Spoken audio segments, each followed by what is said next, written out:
How to pursue romance if you suffer from a sexual disorder.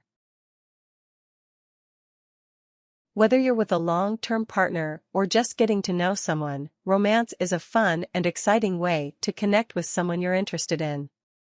You may feel hesitant to engage with a partner for fear that your sexual disorder may hold you back from experiencing intimacy. However, your sexual disorder should not interfere with you seeking or obtaining a loving relationship. If you feel ashamed of yourself or your body, begin to accept it and work with it to achieve pleasure. You can always reach out for support from your partner, a therapist, or community. Part 1: Accepting yourself and your body. 1. Identify a sexual disorder. A sexual disorder occurs when a problem arises during any part of the sexual response cycle: excitement, plateau, orgasm, resolution. Some sexual disorders include having a lack of desire for sex, problems becoming aroused, delays or absence of orgasm, and sexual pain disorders. For men, sexual disorders can include erectile dysfunction, premature ejaculation or delayed ejaculation. For women, sexual disorder can include the inability to achieve orgasm, inadequate lubrication, and inability to relax the vaginal muscles to welcome intercourse. 2. Remind yourself that love and sex are separate. Don't fall into the trap of feeling like nobody will love you because you have a sexual disorder. Sex is different from love. You deserve to feel loved for who you are, not for your sexual performance. Having sex does not mean that you love each other, and likewise, not having sex doesn't mean you do not love each other. If you struggle with sexual activity, remind yourself that you are worthy of love, even if that love includes a different version of sexuality. 3. Relax. Many sexual problems result from feeling anxious, tense, or nervous. While this is not the case for all sexual disorders, it can help to relax your mind and your body. However, if at any point you feel uncomfortable in any sexual activity, don't be afraid to say, "No," or "This is not comfortable for me." If you feel nervous about engaging in sexual contact, relax your mind and body. Tense all of your muscles and hold for 3 seconds, then release. To clear your mind, challenge all of the critical thoughts and replace them with more positive thoughts. Instead of saying, "This is going to be terrible," say, "I can enjoy myself with this person." 4. Be patient in sexual activity. If you choose to have sex, let your partner know of any challenges you face and how they may affect your sexual relationship. Find ways to be physically intimate that honor your body. Don't feel pressured to have sex. If you feel pain or discomfort, tell your partner, "I need a break," or "I need to stop." Always respect your sensations, feelings, and needs. Sex should be fun and enjoyable for both partners. If it's not pleasurable for you, speak up. You may also consider other ways that you can be intimate with your partner. If sex is not possible for you, then you might consider doing something to satisfy your partner in another way.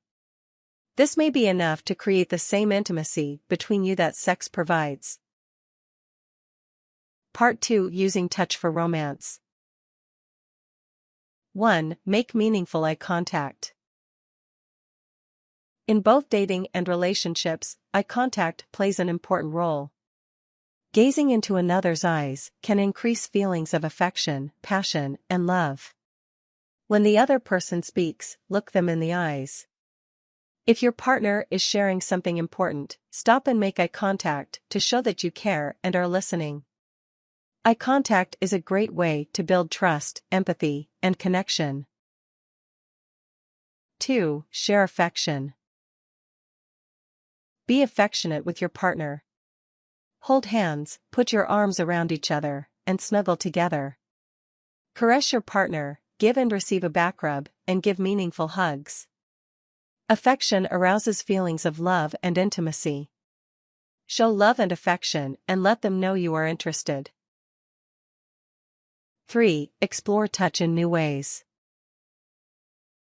Touch doesn't have to imply sex. Touch your partner and be touched in ways that feel good but that do not imply having sex. Enjoy being close with your partner, engaging in sensual touch. Take turns touching each other in new ways.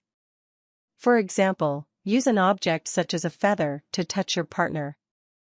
Explore non-sexual parts first, such as arms and legs, and move into more arousing areas. Ask your partner what they enjoy and make sure to tell your partner what you enjoy. For more information, check out how to get more intimate without having sex. 4. Kiss. Kissing shows love, affection, connection, and sensuality. You can convey a lot in a kiss, from saying hello or goodbye to passionately kissing. Engage in playful, fun, and intimate kissing. Kissing can be exciting, pleasurable, and erotic. Kissing can build feeling of trust, intimacy, and connection. In short-term relationships, kisses tend to be more sexual in nature, whereas in long-term relationships they tend to communicate closeness and intimacy. Part 3. Seeking support. 1. Talk about sex. It can help to be able to communicate openly about sex, pleasure, and your body. While you may feel uncomfortable talking to your partner about sex, do it anyway and remind yourself that it's an important topic to be honest about with your partner. Don't focus so much on what you cannot do, but what you can and want to do. Say, I feel really nervous about being touched or having sex. It would help me to talk about it together. Be sure to let them know your wants and desires. For example, you can say, I don't like being touched this way. However, I like it when you touch me here. You can also say, while sex is painful for me, these are the things I enjoy. 2. Attend therapy. If you struggle with feeling shame or guilt about your sexual disorder, you may benefit from therapy. Here you can talk confidentially with a therapist about your frustrations and difficulties. A therapist can help you accept your disorder and move on with your life in a productive and healthy way. You can learn ways to feel pleasure, and in some cases, work through disorders to achieve sexual desire or intimacy. While some disorders have a medical or physical cause, others have a psychological cause. Working with a therapist can help you relax or reduce anxiety. Look for a therapist who specializes in sexual disorders. You may even consider seeing a sex therapist who can help you navigate your disorder effectively. Find a therapist by calling your insurance provider, local mental health clinic, or getting a referral from your physician. 3. Join a support group. Join a support group for people with sexual disorders. Because sexuality can often be approached as a taboo subject, it may be difficult to receive the support you need. Joining a group means you can interact with others who also have a sexual disorder. A support group is a great place for getting advice about dating and relationships and learning how other people cope with their difficulties. 4. Try online dating. There are communities and dating websites for people who cannot or do not engage in sexual contact. These dating websites focus on companionship, intimacy, and love without focusing on sexual intimacy as a primary concern. This is a safe place to engage with others who will accept you and your boundaries that may have similar struggles. These websites can be a safe place to discuss your sexual disorder or have clear sexual boundaries up front.